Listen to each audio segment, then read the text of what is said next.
আসসালামু আলাইকুম। প্রিয় দেশবাসী, আপনাদের সামনে আবার চলে আসলাম। ভোগ ভরা কান্না ছাড়া আমাদের কিছু করার নাই, কেননা আমরা সাধারণ মানুষ। ভিডিওটা প্রচুর পরিমাণে শেয়ার তো অবশ্যই দরকার। আজকে দর্শন যেই হারে বাড়ছে, আমি এই জায়গা থেকে যদি বলি, বাচ্চা করা বুড়া নাই, দর্শনের শিকার।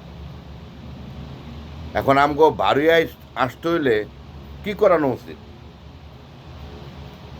আমরা যদি বাড়িয়া এখান থেকে আসি তাহলে কি করণীয় উচিত? আমি কিছুদিন আগে একটা ভিডিও দিছিলাম স্কুল পড়ুয়া যে মেয়েগুলো আছে 12 থেকে 18 বছর 20 বছর, গার্জিয়ান যারা আছে তাদেরকে বলছিলাম যে আপনারা একটু সতর্ক থাকবেন, এবং কি আপনাদের সন্তান কোথায় যায় কোথায় কি করে, কার সাথে চলে, এগুলা দেখার জন্য।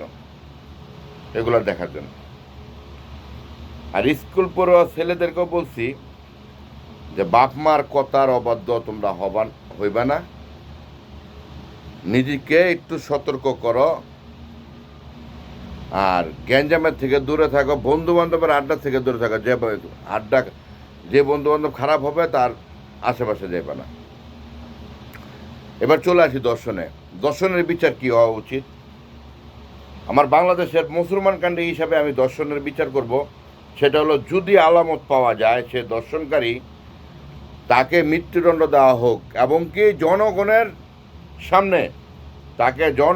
সামনে মৃত্যুদণ্ড দেওয়া হোক, এবং কি গলার সমান ডাবাইয়া তাকে পাত্র নিক্ষেপ করে তাকে মৃত্যুদণ্ড দেওয়া হোক, যাতে ভবিষ্যতে কেউই আর এই দর্শন জিনিসটা না করতে পারে। আমি ওদিকে যাচ্ছি না, আমাদের বাংলাদেশের প্রেক্ষাপটে, ঠিক আছে, স্কুল কলেজ মাদ্রাসা দর্শনের শিকার হচ্ছে। তা আমি বলবো প্রতিটা গার্জিয়ানকে, প্রতিটা মাকে, প্রতিটা বাবাকে বলবো, আমি একজন বাবা, প্রতিটা বাবাকে প্রতিটা মাকে বলবো, আপনার সন্তান কোথায় যাচ্ছে, আপনার সন্তান কি করছে, স্কুল কয়টায়, কলেজ কয়টায়, আসবে কয়টায়, কতক্ষণ সময় লাগবে, এগুলো যদি আপনারা কেয়ারফুল থাকেন, আপনার সন্তান নষ্ট হবে না। দেশের থেকে চলে আসেন, আইসা বাচ্চা বুয়ার কাছে দিয়া চলে যান। মানুষ কিন্তু করতে পারলেন না সন্তানকে, টাকা কামাইতে পারতেন কিন্তু সন্তান মানুষ করতে পারেন নাই।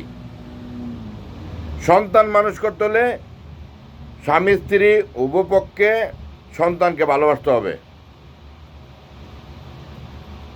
তাইলে দেশের দর্শনকে আপনি দামে রাখতে পারবেন। আমি মনে করব বাংলাদেশের র্যাব, পুলিশ, বিডিআর, ঠিক আছে, সেনাবাহিনী দর্শনকে থামাইতে পারবে না। থামাইতে পারবে একমাত্র গার্জিয়ান, বাপ মা। আইন তো আইনের ভাবে চলবে, বিচার হবে, দর্শন হবে, বিচার হবে। সে যদি দর্শনকারী হয় তাহলে তার বিচার হবে মৃত্যুদণ্ড, এবং কি 1 সপ্তাহের ভিতরে তাকে গলা সমান ডাবাইয়া পাথর নিক্ষেপ করে তাকে মৃত্যুদণ্ড দেওয়া হোক। তাহলে এই জিনিসটা যদি আমার দেশে আইন হয়, তাইলে আপনার দর্শন হবে না। আর একটা কথা না বলে পারি না, তো এই জিনিসগুলো আমরা যদি বিচার বিবেচনা করি, তাইলে আপনি দর্শনের থেকে বাঁচতে পারবেন। ভালো থাকবেন। ভিডিওটা অবশ্যই শেয়ার করে দিবেন, যাতে আরও 10টা বাবা 10টা মা দেখতে পারে। আপনারা ভিডিওটা শেয়ার করে দেবেন যাতে তাদের কাছে যায়। ভিডিওটা টাইমলাইন রাখবেন। আরও ভিডিও পাইতে হইলে, ঠিক আছে, অবশ্যই পেজটা শেয়ার করে রাখবেন। আসসালামু আলাইকুম ওয়া রাহমাতুল্লাহ।